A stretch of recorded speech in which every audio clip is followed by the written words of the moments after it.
Police अपराधियों के तह तक चली गई है।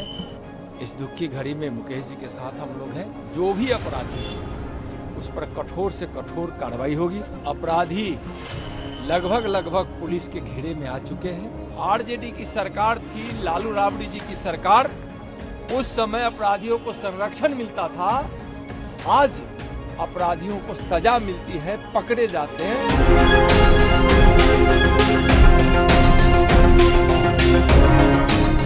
वीआईपी चीफ और बिहार सरकार के पूर्व मंत्री मुकेश सहनी के पिता जीतन सहनी की हत्या पर केंद्रीय गृह राज्य मंत्री नित्यानंद राय ने कहा, ये बहुत दुखद है। इस दुख की घड़ी में हम वीआईपी पार्टी प्रमुख मुकेश सहनी के साथ हैं। कार्रवाई शुरू हो गई है। सरकार ने बड़ी तत्परता और गंभीरता से इस विषय को लिया है। अपराधियों के खिलाफ कठोर कार्रवाई होगी। नीतीश कुमार की सरकार द्वारा एसआईटी गठित कर दी गई है। वहीं नित्यानंद राय ने आरजेडी पर जमकर निशाना साधा। ये बहुत ही दुखद है, अत्यंत दुखद है। और इस दुख की घड़ी में हम लोग वीआईपी के अध्यक्ष मुकेश सहनी जी के साथ हैं। पुलिस अपराधियों के तह तक चली गई है और कार्रवाई शुरू है। सरकार बड़ी तत्परता से और गंभीरता से उस विषय को लिया है।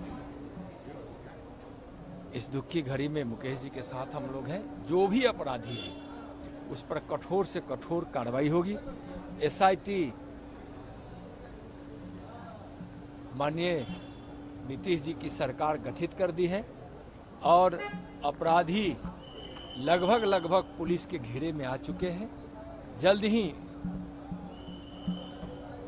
सहनी परिवार को, मुकेश जी के परिवार को, उस पीड़ित परिवार को न्याय मिले। तेजस्वी कह रहे हैं सत्ता संरक्षित अपराध बिहार में हो रहा है, कानून का राज नहीं है, क्या कहेंगे?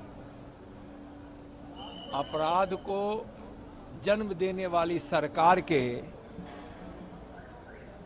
जो आरजेडी का जो 15 वर्षों की सरकार थी, जो जंगल राज के नाम से जाना जाता था, जहां सरकार के मंत्रियों के बंगले में अपराध की योजना बनती थी और अपराधी वहां संरक्षण लेते थे। सरेआम अपराधियों के इस अपराध और भय के कारण बिहार का सबसे ज्यादा पलायन उसी 15 वर्षों में हुआ जिस समय लालू जी की सरकार थी, राबड़ी जी की सरकार थी, आरजेडी की सरकार थी। पहले जो अपराध होते थे उसको लालू जी की सरकार में पुरस्कार मिलता था। आज एनडीए की सरकार में, नीतीश जी की सरकार में अगर कहीं अपराध हो जाता है तो अपराधी पकड़े भी जाते हैं, कोर्ट से भी उसको सजा मिले, इसके लिए तत्परता से नीतीश जी की सरकार लगती है, लड़ती है, अपराधियों को सजा दिलाती है। यानी कि आरजेडी की सरकार थी, लालू राबड़ी जी की सरकार, उस समय अपराधियों को संरक्षण मिलता था।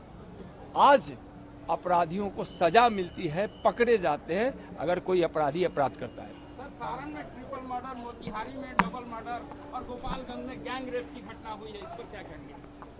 मैं पहले ही बताया ना कि इस समय जो भी अपराधी अपराध करते हैं, यह नीतीश जी की सरकार उस पर कार्रवाई करती है, न्यायालय तक ले जाकर उसको सजा दिलवाती है। वहीं इस मामले को लेकर दरभंगा की एसपी ग्रामीण काम्या मिश्रा ने बताया कि डॉग स्क्वाड एफएसएल ने जांच की है और फिंगरप्रिंट लिया गया है। आगे डीएनए की जांच की जाएगी। हम गहनता से मामले की जांच कर रहे हैं। देखिए, डॉग स्क्वाड ने भी किया है, एफएसएल ने भी कई सारी चीजों का एविडेंस, फिंगरप्रिंट वगैरह कलेक्ट किया है। अब जो है जो डिसीज है उनके बॉडी से जो नेल क्लिपिंग वगैरह भी लिया है, तो आगे हम डीएनए की भी जांच करा सकते हैं। तो प्रॉपर्ली इसको बहुत ही साइंटिफिक तरीके से हम उसको इन्वेस्टिगेट करके आपको जो है सामने आपको अपडेट कर देंगे। कुछ एविडेंस ऐसा मिला है जिससे आप कह सकते हैं कि आप केस के नजदीक पहुंच गई हैं? देखिए, हम काफी पहलुओं पर केस के काफी नजदीक पहुंच चुके हैं, बट एक बार एक प्रॉपर जैसे सारे एविडेंसेस के बीच में लिंक बैठ जाए तो हम आपको अपडेट करके बता दें कि 16 जुलाई को मुकेश सहनी के पिता जीतन सहनी की तेज धारदार हथियार से उनके घर पर ही निर्मम हत्या कर दी गई थी। उनका शव शत विक्षत हालत में मिला था, जिसे लेकर पूरा बिहार दहल उठा है। जीतन सहनी का घर दरभंगा के सुपौल बाजार में अफजला पंचायत में है। फिलहाल इस मामले की छानबीन के लिए एसआईटी का गठन कर दिया गया है। Bureau report, Punjab Kesari TV.